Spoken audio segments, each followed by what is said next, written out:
rapide, inratable et bonne en plus. La mayo. Si vous en avez marre des maillots industriels, ces maillots qui n'ont pas de goût ou qui sont vains, voilà, on va en moins de 5 minutes se faire une jolie maillot. Aujourd'hui aromatisée, mais on l'aromatise à ce que l'on veut. C'est parti. Là, on va faire une mayo parce que la mayo c'est bon, c'est une bonne sauce, ça va avec tout, avec la viande, les frites, le poulet, même un petit bout de pain trempé dans une mayo quand même. Pour ça, il faut un jaune d'œuf. On sépare le jaune du blanc. Je ne vais pas vous apprendre à faire ça, vous savez faire. Si vous ne savez pas, laissez tomber tout. Hein. De la moutarde, de l'huile, plutôt de l'huile de colza ou un mélange comme celui-là. Là, on est sur la mayonnaise de base et on va commencer comme ça. Et ensuite, si on a envie de lui donner un petit peu de goût, on va mettre un peu de cornichon, une échalote et un peu d'ail. Allez, on se lance. Alors, pendant que... Ce qu'il faut, c'est que le jaune d'œuf et la moutarde soient le plus possible à température ambiante. Donc, on les laisse tranquilles. Et pendant ce temps-là, on va hacher les petits condiments qui vont aller dedans. Alors, il y a... Bon, ben ça, c'est parce que je suis un professionnel. Hein, attention, bon, la grande place, donc on hache très fin.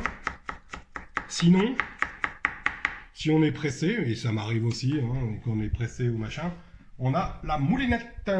Donc ça, on met tout dedans et en 2 coups de cuillère à peau, c'est réglé. Là, on continue à tailler vraiment tout fin, tout fin. Voilà. Des petits bouts de tout ça. Et c'est pas une science exacte. Hein. Là, on a mis du cornichon, on peut mettre des capres hachés, on peut mettre... voilà. Après, on l'assaisonne avec ce qu'on aime. Si on fait pour des crevettes... Eh ben, on pourra en faire une avec citron et un peu d'aneth.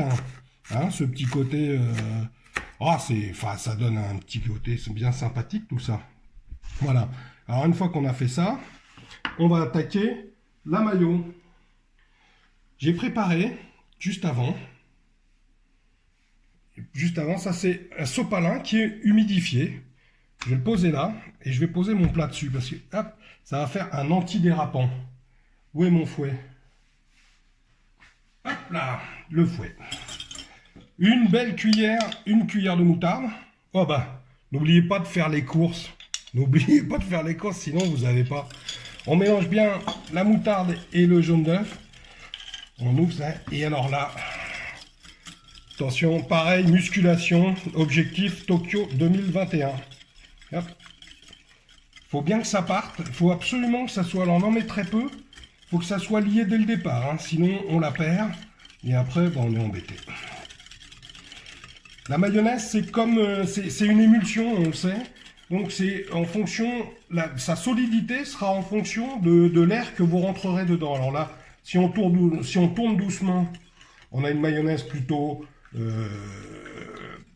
pas liquide, mais assez souple, voilà.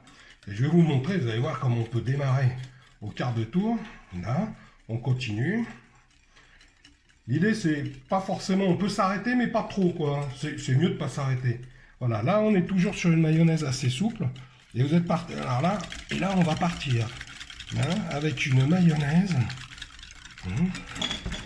Voilà. Alors, voilà. Voilà. Vous avez vu, plus on rentre de l'air dedans, plus elle devient solide. Ça va devenir une vraie petite boule. C'est un truc de fou.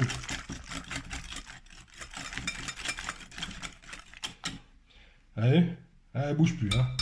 Hop. Là, on rajoute nos petits ingrédients, nos petits condiments qu'on avait préparés. Donc, donc j'ai dit à peu près 3 cornichons, 2 petites gousses d'ail et une petite échalote. Hop. Toujours le sel, le poivre. On le dira jamais assez. Hop. Un peu de fleur de sel. Hop. Et c'est parti. Et donne pas envie ça. Je dis un bout de pain et c'est réglé. Allez.